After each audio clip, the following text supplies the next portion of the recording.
नमस्कार दोस्तों, welcome to my channel teacher Ashwini Powar. तो आज हम नया टॉपिक शुरू करेंगे, पारिवारिक मूल्य। कल हमने क्या देखा था? पर्यावरण का संतुलन। तो आज हमारा नया टॉपिक है पारिवारिक मूल्य। तो पारिवारिक मूल्य, इसका मतलब क्या होता है वो आज हम पूरे डिटेल में समझेंगे। तो अभी देखो बच्चों, पाठ की शुरुआत में कुछ प्रश्न दिए हुए हैं, इनका उत्तर आप दे पाओगे?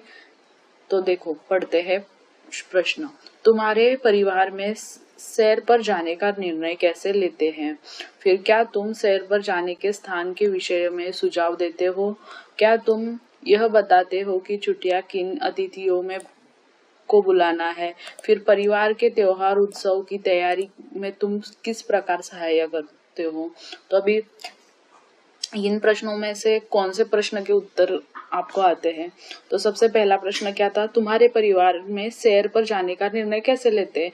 अभी तुम लोगों का कहीं पे जाने का डिसाइड हो गया होगा, तो आप सब क्या करते हो? एक दूसरे से पूछते हो, यहाँ जाना है, वहां जाना है, मतलब एक दूसरे के पूछने के बाद ही निर्णय लिया जाता है। वैसे ही क्या तुम सैर पर जाने के स्थान के विषय में सुझाव देते हो? अभी मम्मी पापा कहीं पर जाने का सोचेंगे तो आपको भी पूछेंगे ना बच्चों कि कहाँ जाना है, तुम क्या चाहते हो, कहाँ जाना चाहते हो, ये सब पूछेंगे। तो एक दूसरे से सुझाव लिए जाते हैं। वैसे ही क्या तुम यह बताते हो कि छुट्टियों में किन अतिथियों को बुलाना है, या फिर तुम अपने घूमने जाने का प्लान नहीं होगा तो फिर किन अतिथियों को बुलाना है और किन अतिथियों को नहीं बुलाना, ये सब चीजें तुम्हें पूछी जाती है? या फिर तुम अपने मन से कहते हो कि बुआ, नानी, चाची, किसी को भी बुलाना हो तो फिर अपने मन से बताते हो, या फिर अपने दोस्तों को बुलाना हो, ये सब चीजें आप बताते हो। फिर बाद में परिवार के त्योहार उत्सव की तैयारी में तुम किस प्रकार सहायता करते हो? अभी छोटे मोटे त्योहार उत्सव तो हमारे यहाँ पर होते ही रहते हैं। होली हो गई, दिवाली हो गई, या फिर कोई भी और भी त्योहार होगा, गणेश उत्सव हो गया। तो इन सब छोटे मोटे त्योहारों में आप कुछ ना कुछ मदद तो करते ही होंगे घर में। तो वही चीजें क्या होती है, निर्णय लेना होता है। अभी कोई भी घूमने जाने का हो, या फिर कोई सुझाव देने का हो, या फिर छुट्टियां कैसे मनानी हो, इन सब चीजों का एक निर्णय लिया जाता है। उसी को क्या बोलते हैं? निर्णय लेने में सहभाग बोलते हैं। अब देखो बच्चों, क्या लिखा है, पढ़ते हैं। परिवार में हम सभी लोग एक साथ रहते हैं। प्रत्येक की रुचि अरुचि अलग अलग होती है। विचार और मत भी भिन्न भिन्न हो सकते हैं। हम सभी दूसरों से अपेक्षा अलग है। यद्यपि ऐसा होने पर भी अनेक बातों में हमारे विचार और मत दूसरों से मिल सकते हैं। हम में एक दूसरे के प्रति प्रेम तथा आत्मीयता होती है। हम एक दूसरे का ध्यान रखते हैं, खोज खबर लेते हैं। अब देखो बच्चों, इसमें क्या लिखा हुआ है? हम परिवार में सभी एक साथ रहते हैं। प्रत्येक जन की रुचि अरुचि क्या होती है? भिन्न भिन्न होती है। जैसे अभी आपको कोई फल पसंद होगा तो आपकी बहन को या फिर भाई को कोई अलग फल पसंद आता होगा। वैसे ही हमारी अरुचि और रुचि क्या होती है? भिन्न भिन्न होती है। हम भी दूसरों से अपेक्षा क्या होते हैं? अलग होते हैं। मतलब अभी मुझे कहीं और जाना पसंद होगा तो आपको कहीं और जाना पसंद होगा। मतलब हर किसी की पसंद क्या होती है? अलग अलग होती है। लेकिन ये सब होने के बावजूद भी हम एक दूसरे के क्या होते हैं? मत हम लोगों के क्या करते हैं? मिलते हैं। और हम एक दूसरे की क्या करते हैं? ख्याल रखते हैं, खोज खबर रखते हैं। तो यही होता है पारिवारिक मूल्य। जैसे परिवार की किसी बात का निर्णय लेने का समय एक दूसरे से पूछते हैं, आपस में बातचीत करके निर्णय लिया जाता है, सबका स्वीकार होगा। इस पद्धति से हम सब लोग परिवार का निर्णय लेने में सहभागी होते हैं। अभी आपसे पूछा जाता होगा ना, कहीं जाना होगा तो अभी घर वाले सब कहीं पे घूमने जाने का प्लान कर रहे होंगे तो आपसे पूछेंगे कि आज यहाँ घूमने जाए या वहां घूमने जाए। कोई एक स्थल डिसाइड करना होगा तो आपसे भी पूछते हैं पापा मम्मी कि आज इस बाग में जाए या फिर मेले में जाए। तो आप भी इस निर्णय प्रक्रिया में सहभागी होते हो ना। जैसे कि आपको अगर बाग में नहीं जाना होगा, मेले में जाना होगा, तो आप मम्मी पापा से कहोगे ना कि मुझे बाग में घूमने नहीं जाना है, मुझे जाना है मेले में। तो मम्मी पापा भी इस निर्णय प्रक्रिया में आपको सहभागी करते हैं। यही चीज होती है निर्णय में सहभाग लेना। निर्णय में सहभाग लेना मतलब समझ में आ गया बच्चों आपको? अब आगे क्या लिखा है? निर्णय में सहभागी होने पर क्या होता है? तो क्या होगा, निर्णय में सहभागी होने से प्रत्येक को अपनी बात कहने का अवसर मिलेगा। अब निर्णय में सहभागी ही हुए नहीं और मम्मी पापा ने कह दिया आज बाग में घूमने जाएंगे, तो बाग में ही जाना पड़ेगा। अगर आपने अपना मत बताया ही नहीं तो मम्मी पापा को कैसे पता चलेगा कि आपको मेले में जाना है। तो वैसे ही प्रत्येक को अपनी बात कहने का अवसर मिलता ही है। तो उससे क्या होता है, निर्णय में सहभागी होने पर ये उसका परिणाम होता है। फिर उसके बाद क्या होगा, एक दूसरे के साथ विचार करने, निर्णय लेने से विचार पर चर्चा होती है और सभी पहलू समझ में आते हैं। तो इसका मतलब क्या बच्चों, अगर मम्मी पापा ने आपसे पूछा ही नहीं कि कहाँ जाना है, तो फिर वो उसके ऊपर चर्चा होगी क्या? कोई चर्चा होगी? नहीं होगी, क्योंकि उन्होंने अपने आप ही डिसाइड कर लिया कि वहां जाना है, तो फिर सब मतलब जाना ही पड़ेगा। उस पर कोई चर्चा होगी? नहीं होगी। अगर आपका मन ही नहीं है वहां जाने का, तो फिर वो चर्चा ही नहीं हुई, तो फिर कैसे पता चलेगा मम्मी पापा को कि आपका मन नहीं है। तो इसीलिए निर्णय प्रक्रिया में सहभागी होना उतना ही महत्वपूर्ण है। तो अभी उसके आगे देखो, यह जानकर कि परिवार में हमारा मत को महत्व है तो हमें परिवार के प्रति अधिक निकटता प्रतीत होने लगती है। तो बच्चों, अगर मम्मी पापा ने आपको सहभागी किया निर्णय में, मतलब पूछा आपसे कि कहाँ जाएंगे बच्चों, तो आपको भी अच्छा लगेगा और आपको भी ऐसा लगेगा कि मम्मी पापा को आपका निर्णय को महत्व दिया गया है। तो इसका मतलब क्या होता है, निर्णय में सहभागी होने से आपको भी उतना ही महत्व मिलता है जैसे परिवार के अन्य सदस्यों को है। तो इसीलिए परिवार में निर्णय में सहभागी होने पर एक दूसरे का महत्व समझ में आता है। फिर बाद में एक दूसरे के अलग अलग विचार के पहलू समझ में आते हैं। तो इसीलिए निर्णय प्रक्रिया में सहभागी होना महत्वपूर्ण है।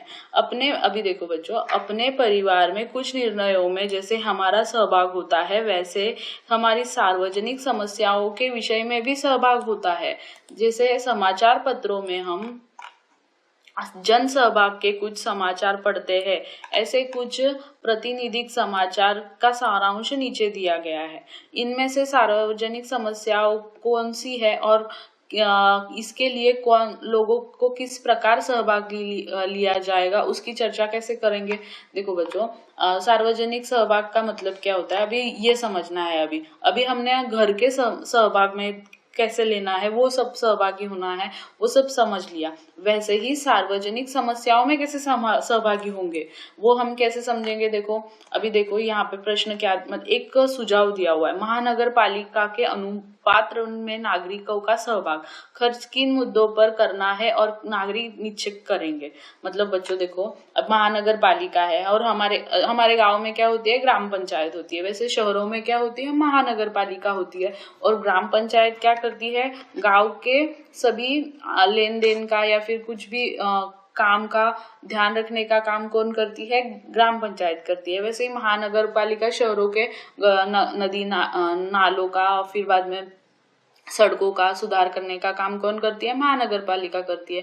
तो इन सब चीजों में हम सब नागरिक सहभागी होंगे, तभी तो पता चलेगा ना कि किसमें कितना खर्च करना है और कितना नहीं करना है।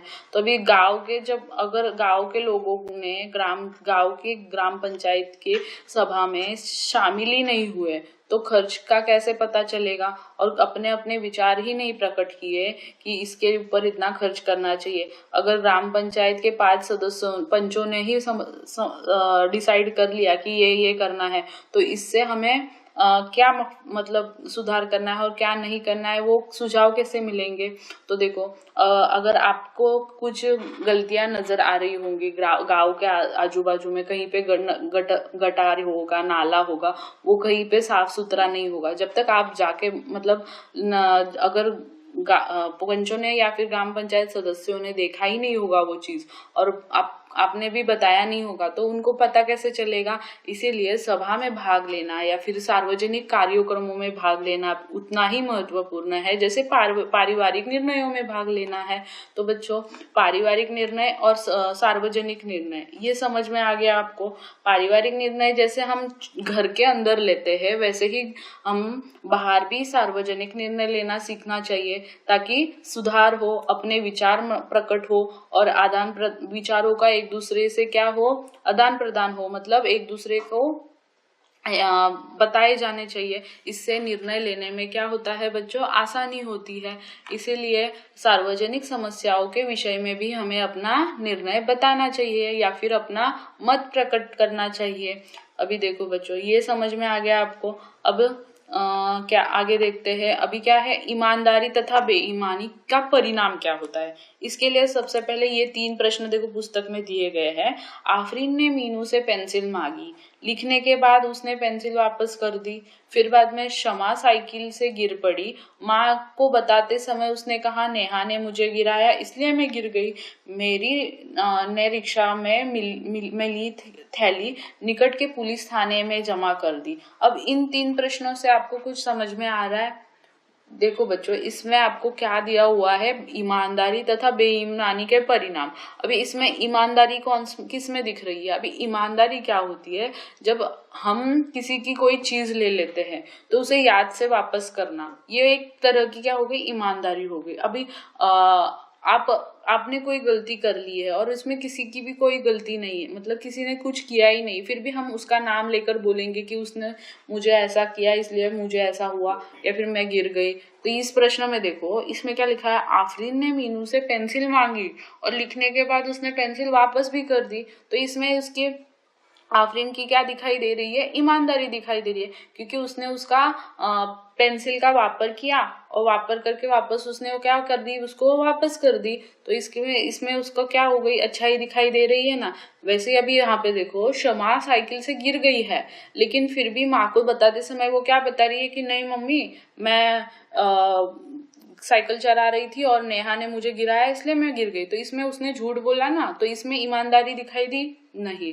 तो ऐसे ही ईमानदारी तथा बेईमानी का क्या परिणाम होता है, तो अभी वो हम समझेंगे।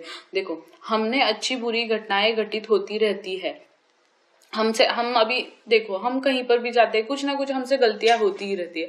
हर कोई कुछ तो गलती होता ही है हर किसी ना किसी से। तो उस गलतियों से सीखना कैसे है और क्या करना चाहिए गलती हो जाने के बाद, वो समझेंगे हम अब। देखो, कभी भूले भी होती है या फिर कभी कोई भूल कर भी हो जाती है, मतलब कभी हम जानबूझ के भी कर लेते हैं या फिर कभी कभी गलती से भी हो जाती है। तो उसके बाद हमें क्या करना है, उसके विषय में माता या पिता, भाई बहनों तथा मित्रों को क्या करना है, खुलकर बात बतानी चाहिए, उसे छुपाना नहीं चाहिए। परिणाम स्वरूप हमें जो गलती हुई है उसे सुधारने का क्या मिलता है, अवसर मिलता है। यह हमारी क्या हो जाती है, ईमानदारी हो जाती है। अगर हमसे कोई गलती हो गई है बच्चों, तो उसी समय हमें उसे क्या करना है, सुधारने के लिए क्या करना है, सबसे पहले उस गलती को क्या करना है, मम्मी पापा भाई बहन जिसके सामने भी जाके पहले सबसे पहले गलती के बारे में क्या पूरा साफ साफ कथन करना है, साफ साफ क्या करना है उसके बारे में बता देना है। तो उससे क्या होगा, मम्मी पापा या फिर भाई बहन आपको क्या करेंगे, सुझाव देंगे, ऐसा नहीं करना चाहिए था या फिर उसके ऊपर क्या करना चाहिए, वो सब क्या बताएंगे, मम्मी पापा उस पर क्या उपाय बताएंगे। तो और इसके साथ साथ अपना काम क्या होगा, सच्चाई से करना भी आवश्यक होता है। रिश्तों के पारस्परिक विश्वास को प्रयत्न पूर्ण बनाए रखने और किसी को धोखा न देना भी ईमानदारी का लक्षण है। मतलब अगर आप कुछ कर रहे हो तो एक दूसरे के ऊपर विश्वास रखने के लिए क्या करना पड़ता है, ईमानदारी रखनी पड़ती है। ना किसी से झूठ बोलना, ना किसी का विश्वास का मतलब फायदा उठाना, सबको मतलब अच्छे से जो है वो सच बताना, उसी को क्या बोलते हैं, ईमानदारी का लक्षण बोलते हैं। और ईमानदारी हमें क्या बनाती है, निर्भय बनाती है। मतलब उससे हम डरते नहीं है, जब हमने कोई गलती की ही नहीं है तो फिर हम डरेंगे क्या, नहीं। वैसे ही इसके विपरीत अगर हम बेईमानी से कोई व्यवहार करेंगे तो हमारा आत्मविश्वास क्या होता है, कम होते जाता है, हमें उस चीज का डर होने लग जाता है। जैसे हमने कोई गलती की है, अगर हमने कुछ झूठ बोला है तो फिर हमें डर लगने लग जाता है कि मैंने झूठ बोला है, इसके बाद पापा मम्मी मुझे क्या करेंगे, ऐसा वैसा। लेकिन उसी जगह हम सच बताएंगे तो फिर हमें डर रहेगा क्या, मम्मी पापा के मार का या फिर किसी चीज का, नहीं ना। तो इसीलिए ईमानदारी होने की वजह से हम क्या बन जाते हैं, निर्भय बन जाते हैं।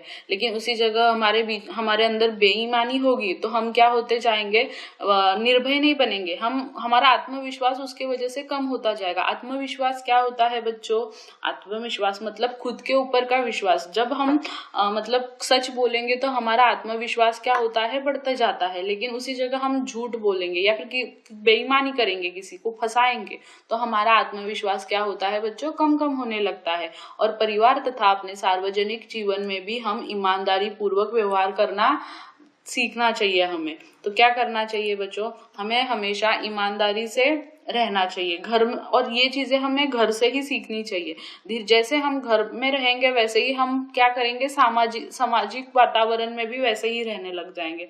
जैसे जैसे हमारा मतलब ईमानदारी बढ़ेगी वैसे हम समाज में भी वो चीजें लाते जाएंगे। जैसे ईमानदार व्यक्ति के प्रति सब में आदर की भावना होती है, ईमानदारी हमारी शक्ति है। जैसे अभी कोई भी ईमानदार व्यक्ति होगा तो उसके लिए हमारे पास आदर होगा कि नहीं नहीं वो बहुत अच्छा इंसान है, वो ऐसा नहीं कर सकता। वैसे ही अगर बेईमान इंसान होगा तो उसके लिए हमारे विचार अलग हो जाते हैं, नहीं नहीं मतलब वो कैसे, मतलब झूठ बहुत बोलता है, उसका क्या सुनना है, मतलब उसको हम ज्यादा ये नहीं करते, क्या बोलते हैं, उसकी ज्यादा तरफदारी भी नहीं करते, उसका ज्यादा मानते भी नहीं है। लेकिन वही उसी जगह पर अगर ईमानदार व्यक्ति होगा तो उसका हम आदर भी करेंगे, उसकी चीजें मानेंगे भी, और उसका मतलब उसका आदर सम्मान भी करेंगे। तो वैसे ही अभी हम ये देखें ईमानदारी और बेईमानी का परिणाम घर पर और बाहर के जीवन में कैसा होगा। तो अभी सार्वजनिक जीवन में ईमानदारी का क्या होता है महत्व, वो समझेंगे।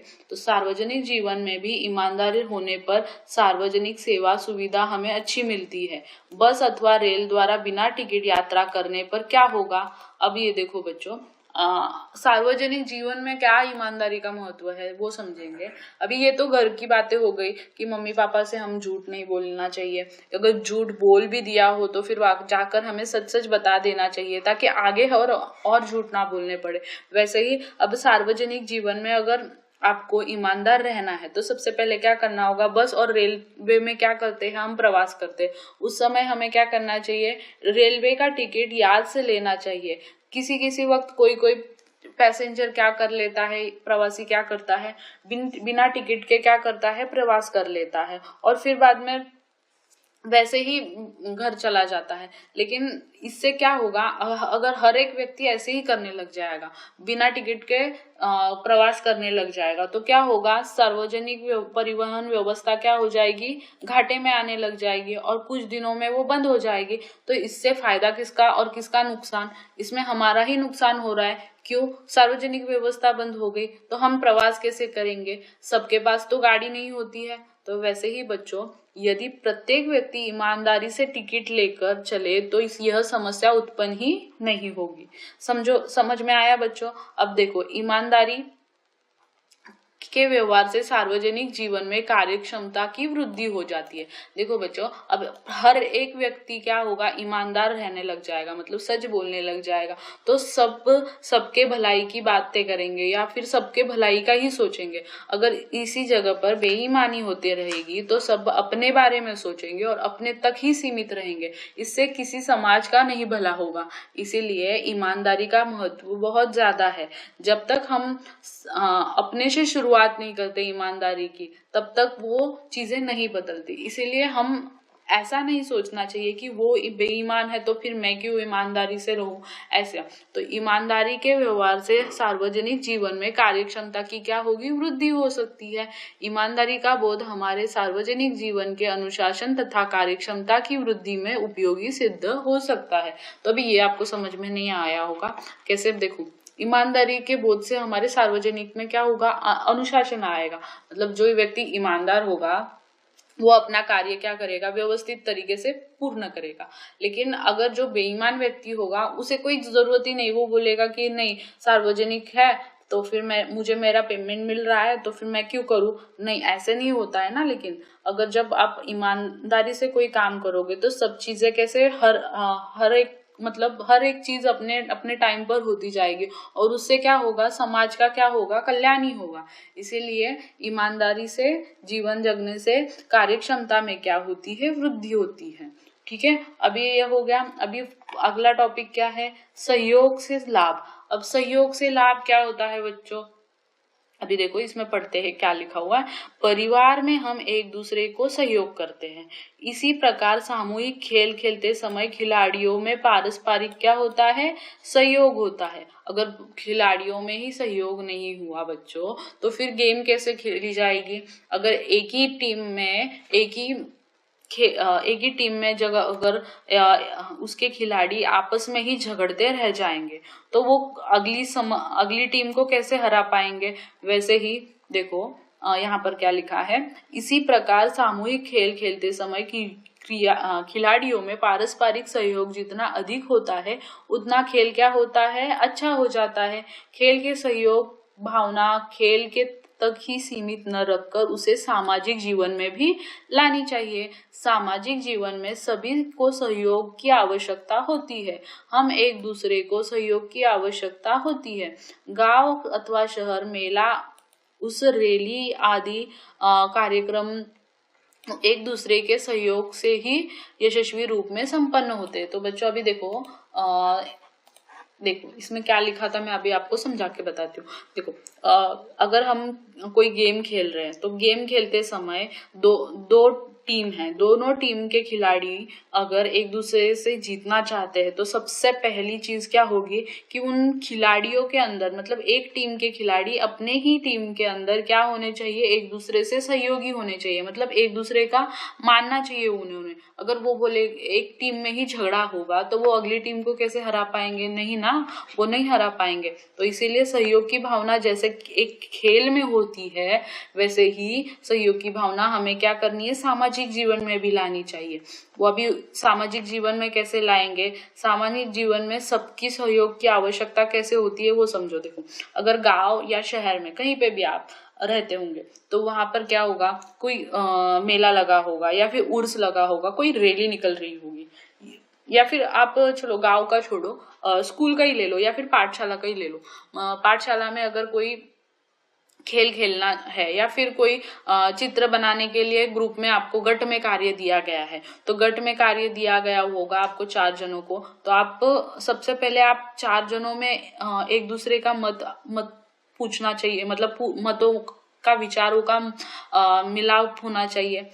जैसे अगर कोई चित्र निकालने के लिए कहा गया है, तो इसमें कलर कौन सा भरेंगे, तो एक सबका मत होना चाहिए ना। अगर आप आपस में ही झगड़ने लग जाओगे कि नहीं इसमें लाल कलर भरना है, नहीं इसमें व्हाइट कलर भरना है, ऐसे करके, तो फिर आप ही झगड़ने लग जाओगे, तो आपका चित्र पूर्ण ही नहीं होगा।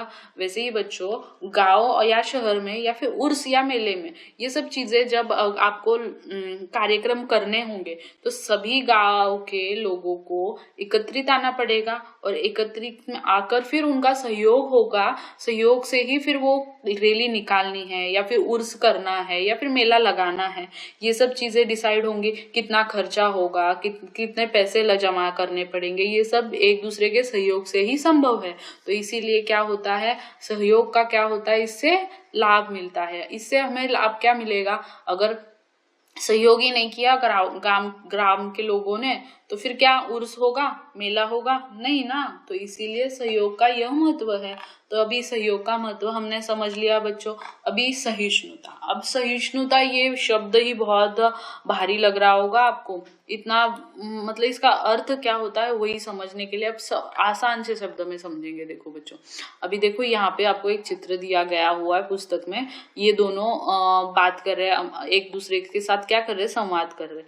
इनको क्या बोला, ये बोल रहा है कि हमारे शिक्षक हमें किला दिखाने के लिए जाने वाले हैं, बड़ा मजा आएगा, परंतु अपने समूह में हम सविता समीर को नहीं लेना है। सविता बहुत बकबक करती है और समीर हमेशा दूसरों की कमी निकालता है। तो ऐसा ये लड़का क्या बोल रहा है इस लड़की को कि नहीं, हम सविता और समीर को नहीं लेंगे। क्यों, सविता बहुत बकबक करती है और समीर बहुत ज्यादा ही सबकी क्या करता है, कमियां निकालता है।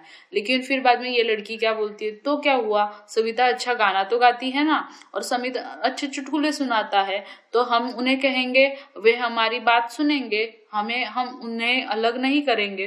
तो ये इसमें ये लड़की क्या कर रही है, उन्हें सहयोग मतलब उनका सहभाग करने का बात कर रही है। अभी फिर बाद में उसके बाद क्या होता है देखो, बहुत सही, वो लड़का बोलता है बहुत सही, मेरे ध्यान में ही नहीं आया, आओ हम सब मिलकर क्या करेंगे, सैर की तैयारी करेंगे, इससे क्या बढ़ेगी बच्चों। फिर बाद में गायत्री कहती है कि वह बिल्कुल ठीक है, सविता हमें गाने सिखाएगी और समीर हमें अच्छे अच्छे क्या करेगा, चुटकुले सुनाएगा। तो इससे क्या होगा, सबका सहभाग होगा और सहभाग से एक दूसरे के बीच क्या होगी, सहिष्णुता बढ़ेगी। सहिष्णुता मतलब ही होता है बच्चों क्या, बंधु भाव। अभी देखो मैं पूरा और डिटेल में आपको समझाती हूँ, इससे आपको समझ में नहीं आया होगा, लेकिन अभी और अच्छे से और डिटेल में बताती हूँ। देखो अभी सहिष्णुता, हम सभी में कुछ गुण होते हैं तो कुछ दोष होते हैं। अभिभावकों तथा सखा सहेलियों में मदद से हम क्या करते हैं, अपने दोष दूर कर सकते हैं। एक दूसरे के विचार हर समय एक दूसरे के स्वीकार होंगे ऐसा नहीं होता है। मतलब बच्चों देखो, अगर आप में कुछ अच्छाई है तो आप में बुराई भी होगी, आप वैसे ही आपके दोस्त में कुछ अच्छाई है तो उसमें बुराई भी होंगी। तो एक दूसरे के मदद से हम क्या कर सकते हैं, एक दूसरे के दोष क्या कर सकते हैं, दूर कर सकते हैं। और एक दूसरे के विचार भी हर समय एक दूसरे से मिलेंगे ऐसा होता नहीं है। अगर आपको फुटबॉल खेलना है और आपके दोस्त को बैट बॉल खेलना है, तो अभी इस समय आप दोनों झगड़ते रहोगे नहीं ना। तो इसमें क्या करना चाहिए, एक दूसरे का बात को समझना चाहिए। कुछ देर हम फुटबॉल खेल लेते हैं, कुछ देर हम बैडमिंटन खेल लेते हैं या फिर बैट बॉल खेल लेते हैं ऐसे। तो वो हो गई, क्या हो गई बच्चों, सहिष्णुता हो गई। क्या हो गई, सहिष्णुता। कैसे, आपने उसके विचार समझ लिए, उसने आपके विचार समझ लिए, आप झगड़ते रहे इस चीज के लिए नहीं ना। तो उसी को क्या कहते हैं, सहिष्णुता कहते हैं। मतलब एक दूसरे का विचारों का आदर करना, मतलब उसके लिए उसको दोष नहीं देना चाहिए कि नहीं हम बैट बॉल खेलेंगे, नहीं मुझे फुटबॉल नहीं खेलना, ऐसे झगड़ते रहोगे तो फिर उसमें सहिष्णुता नहीं होगी। आपको क्या करना है, वहां पे उसको समझाना है कि नहीं ठीक है, थोड़ी देर हम फुटबॉल खेल लेते हैं और थोड़ी देर बैट बॉल खेल लेते हैं ऐसा। तो समझे। अभी देखो आगे क्या लिखा हुआ है, ऐसे समय में मैं ही सही हूँ और ऐसा न मानकर दूसरे की बातों को भी समझना चाहिए। मतलब आप ऐसे ही बोलोगे नहीं मुझे यही खेलना है तो मैं वही खेलूंगा, नहीं तो नहीं खेलूंगा, तो मतलब ऐसा नहीं करना चाहिए ना। तो समय पड़ने पर दूसरे की बातों का भी सुनना चाहिए, इसे सहिष्णुता की भावना उत्पन्न होती है। समझ में आया। मतलब कुछ समय ऐसा भी होगा कि नहीं अगर वो हट्ट कर रहा होगा कि नहीं यही खेलेंगे, तो उस समय हमें भी पीछे होकर ऐसा समझना चाहिए कि ठीक है आज ये खेल लेते हैं, कल वो खेल लेंगे, उससे कुछ होने वाला है नहीं ना। तो सहिष्णुता का अर्थ ही क्या है, अपने से भिन्न मतों का क्या करना होता है, आदर करना होता है, बल्कि उनको अनादर नहीं करना चाहिए, उनका क्या करना चाहिए, आदर करना चाहिए। वो अपनी जगह पे सही होते हैं और हम अपनी सही जगह पे सही होते हैं। इसी से एक दूसरे के मतों का क्या करना चाहिए, हमें आदर करना चाहिए। ठीक है बच्चों, अभी आगे क्या लिखा पढ़ते देखो। हमारे देश में सहिष्णुता का विशेष महत्व दिया गया है। विविध धर्मों, संप्रदायों, परंपराओं तथा रीति रिवाजों का पालन करने वाले अनेक लोग यहाँ रहते हैं। इनके कारण से ही सभी सहिष्णुता का पालन करना आवश्यक है। अभी बच्चों देखो, हमारे भारत देश में ऐसे मतलब कहीं पर भी इतने अलग अलग धर्म या जाति के लोग नहीं होंगे जितने हमारे भारत देश में है। तो विविध धर्मों के लोग हैं, संप्रदायों के लोग हैं, परंपराओं के लोग हैं। जैसे महाराष्ट्र में मराठी बोली जाती है, गुजरात में गुजराती बोली जाती है, यूपी में भोजपुरी, बिहारी, ऐसे मतलब अलग अलग संप्रदाय और धर्मों के लोग हैं। तो उन सब के अलग अलग विचार है, अलग अलग मत है, उनका त्योहार मनाने का तरीका अलग है। तो सब हम झगड़ते रह जाएंगे तो हम अपने त्योहार भी मना पाएंगे नहीं ना। तो फिर इसीलिए सहिष्णुता होनी बहुत जरूरी होती है। इन कारणों से सभी को सहिष्णुता का पालन करना क्या होता है, आवश्यक होता है। अगर हम आपस में ही झगड़ते रहे तो फिर हम अपने भी त्योहार मना नहीं पाएंगे और उनके भी त्योहार नहीं मना पाएंगे। इसीलिए विविधता में हमारे सामाजिक जीवन को क्या बनाती है, समृद्ध बनाती है। मतलब एक दूसरे के विचार, एक दूसरे के त्योहार, ये इन सब चीजों से हम क्या बन रहे हैं, हम समृद्ध बनते जा रहे हैं। समृद्ध अभी देखो, सहिष्णुता सामाजिक सौहार्द का एक पहला चरण है। इसके कारण हमें एक दूसरों के विचार सहानुभूतिपूर्वक करते हैं। अपने परिसर का समस्याओं का निराकरण का प्रयत्न हम सहिष्णुता के कारण कर सकते हैं।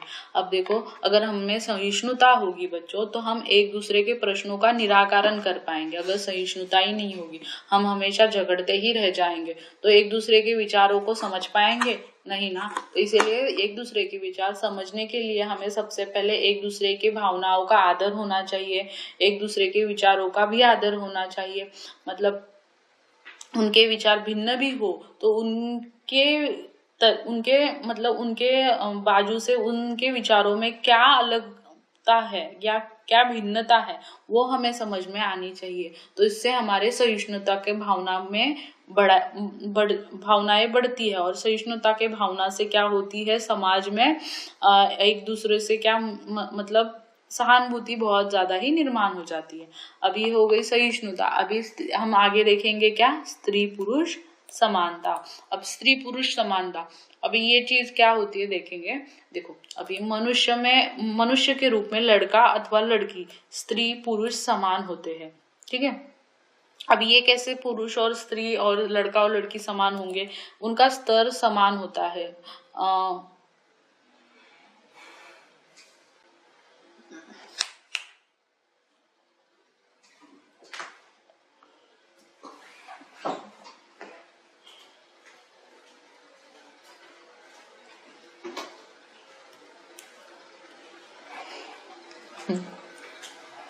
तो अभी स्त्री पुरुष समानता समझेंगे बच्चों।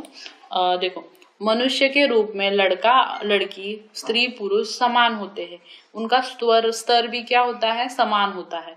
अब लड़का और लड़की में भेदभाव न करते हुए उन दोनों को भी क्या करना है, समान मानना स्त्री पुरुष समानता है।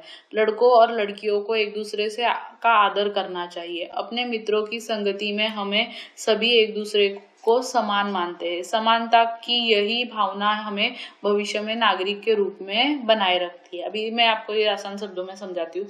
अभी देखो, लड़का या लड़की क्या होता है, इनमें भेद नहीं करना चाहिए। लड़का और लड़की क्या होनी चाहिए, समान होनी चाहिए। अभी देखो, सब जगह पे अगर सिर्फ लड़के को ही पढ़ाया गया तो फिर वो भेदभाव हो जाता है ना। तो एक दूसरे के लिए फिर आदर भी कम होने लग जाता है। अगर हम उसी जगह पे उन दोनों को भी पढ़ाएंगे, बच्चों को, लड़का और लड़की को, अगर आपके घर में भाई और बहन हो और बहन को ही पढ़ाया जा रहा है और भाई को नहीं पढ़ाया जा रहा है, तो ये भेदभाव हो गया ना। अगर उसी जगह पे वैसे ही भाई को पढ़ाया जा रहा है और बहन को नहीं पढ़ाया जा रहा है, तो इसी में भी भेदभाव हो गया। तो इसका मतलब क्या हुआ, लड़का लड़की समान होने के लिए सबसे पहले भेदभाव को क्या करना चाहिए, कम करना चाहिए। और उससे फिर क्या उत्पन्न होगी, स्त्री पुरुष समानता। अभी स्त्री पुरुष समानता के लिए क्या करना चाहिए, अपने मित्रों की संगति में हमें सभी एक दूसरे को समान मानते हैं। समानता की यही भावना जो होती है भविष्य में अपने को अच्छा नागरिक बनने के लिए क्या करती है, प्रोत्साहित करती है। मतलब किसी को कम नहीं समझना चाहिए, सबकी जरूरतें सेम ही है। अभी आपको भी खाना लगता है और मतलब लड़की को भी खाना लगता है और लड़के को भी खाना लगता है, तो दोनों की जरूरतें तो सेम ही है, तो फिर उसके लिए भेदभाव क्यों करना चाहिए। तो हम यहाँ पे लिखा है, देखो कैसे, समानता की भावना वृद्धि होने के कारण लोग प्रगति कर सकते हैं, सभी शिक्षा प्राप्त कर सकते हैं, भोजन, वस्त्र, निवारा, स्वास्थ्य तथा शिक्षा। स्त्री और पुरुषों को समान आवश्यकता है। अब देखो, भोजन, आपको भी भोजन लगता है, स्त्री को भी भोजन लगता है, पुरुष को भी भोजन लगता है। वस्त्र भी देखो, पुरुषों को भी लगता है, स्त्रियों को भी लगता है। वैसे निवास भी दोनों को लगता है, स्वास्थ्य भी दोनों को लगता है, शिक्षा भी। तो यहाँ पर अगर दोनों को चीजें समान तौर पे लग रही है, तो फिर सब चीजें समान तौर पे मिलनी चाहिए। तो इसीलिए स्त्री पुरुष समानता होनी आवश्यक है। आगे देखो, ऐसी सुख सुविधाओं पर स्त्री और पुरुष का समान अधिकार होता है। इसी प्रकार सभी स्त्री को प्रगति के समान अवसर मिलने चाहिए, ठीक है। इससे क्या होगा, समाज की वृद्धि होगी और सब जगह पे क्या होगा, मतलब एक दूसरे में मतों में क्या होगी, भिन्नता नहीं दिखाई देगी। इसीलिए भी स्त्री पुरुष समानता होना क्या होता है, महत्वपूर्ण होता है।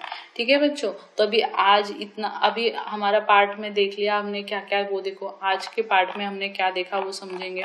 सबसे पहले हमने क्या देखा, पारिवारिक मूल्य हमारे पाठ का नाम था, तो उसमें सबसे पहले निर्णय लेने का सहभाग देखा। निर्णय लेने का सहभाग मतलब क्या पढ़ा हमने, निर्णय लेने में सहभागी होने से क्या होगा, एक दूसरे के मतों का आदान प्रदान होगा। एक दूसरे के मत का आदान प्रदान होने से क्या होगा, मतलब उस प्रश्न पर एक दूसरे के मत पता चलेंगे, मतलब क्या कमियां है या फिर कुछ अच्छा और उसमें कुछ अच्छा कर सकते हैं, वो चीजें हर पहलू से हम देख पाएंगे। उससे निर्णय लेने में सहभाग से क्या होगा, मतलब वो चीज और बेहतर बन सकती है। और उसके बाद हमने देखा कि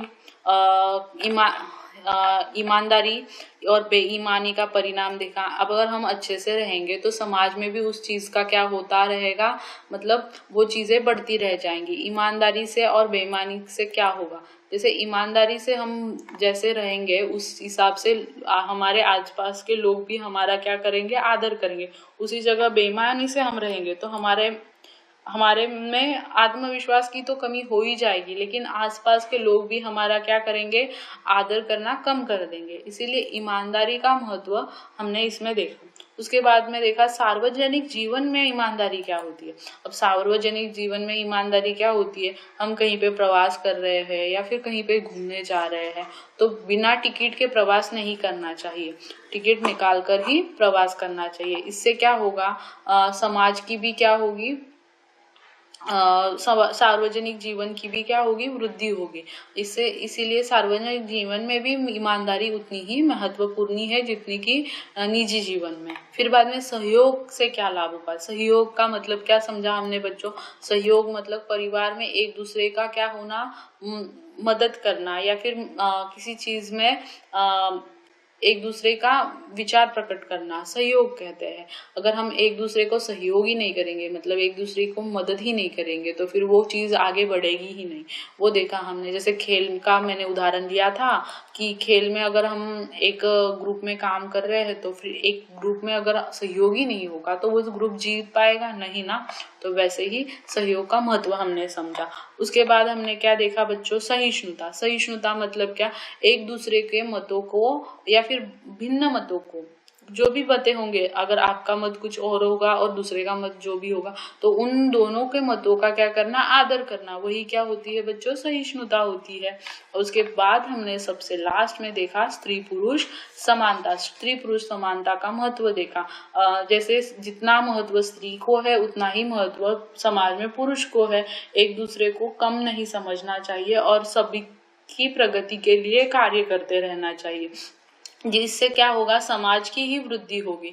इसीलिए समाज की वृद्धि के लिए हमें स्त्री पुरुष समानता मानना बहुत ज्यादा जरूरी है। जैसे बच्चों देखो, घर में पापा मम्मी होते हैं, पापा काम पर जाते हैं और मम्मी खाना बनाती है, तो फिर मम्मी खाना बनाती है तो उसका वहां पे बहुत महत्व है ना। अगर मम्मी ने खाना ही नहीं बनाया तो खाओगे कैसे। वैसे ही स्त्री का जितना महत्व है वैसे पुरुष का महत्व है। यह हमने क्या देखा, इस स्त्री पुरुष समानता में देखा। तो बच्चों आपको यह सब समझ में आ गया होगा। आज हमने क्या क्या देखा, तो इससे अभी देखो, अभी शॉर्ट में हमने क्या देखा, परिवार के छोटे बड़े निर्णयों में सबका सहयोग होना चाहिए। फिर हमारे व्यक्तिगत तथा सार्वजनिक जीवन में ईमानदारी होनी चाहिए। फिर सहिष्णुता तथा सहयोग के कारण हमारा सामूहिक जीवन क्या हो जाता है, निरामय हो जाता है और सामंजस्यपूर्ण हो जाता है। मतलब हमारा एक दूसरे के प्रति क्या होने लगता है, आदर बढ़ने लगता है। एक दूसरे के मतों को के बारे में हम विचार करने लग जाते हैं, मतलब हमारे ही मत पे हम ठाम नहीं रहते। फिर बाद में सहिष्णुता के कारण विविधता की सुरक्षितता हो सकती है, मतलब उसके विचारों के, उसके नजरिए से हम क्या करने लगते हैं, विचार करने लग जाते हैं। तो स्त्री पुरुष समान होते हैं, इनमें भेदभाव करना उचित नहीं है। ये हमने आज के चैप्टर में देखा। तो बच्चों आपको आज समझ में आ गया होगा क्या क्या हमने देखा। तो इसी के साथ आज का टॉपिक हम यहीं पे समाप्त करते हैं। तो थैंक्स फॉर वॉचिंग। और ऐसे ही वीडियो आपको अगर और ज़्यादा देखने होंगे तो मेरे चैनल को लाइक करिए, सब्सक्राइब करिए और शेयर करिए, और उसी के साथ साथ बेल आइकॉन को प्रेस करके रखिए, ताकि और नई नई वीडियो जब मैं डालूंगी तो आपको मिलती रहेंगी। इसीलिए इसी के साथ ये मैं अपना सेशन ख़त्म करती हूँ। Thanks for watching.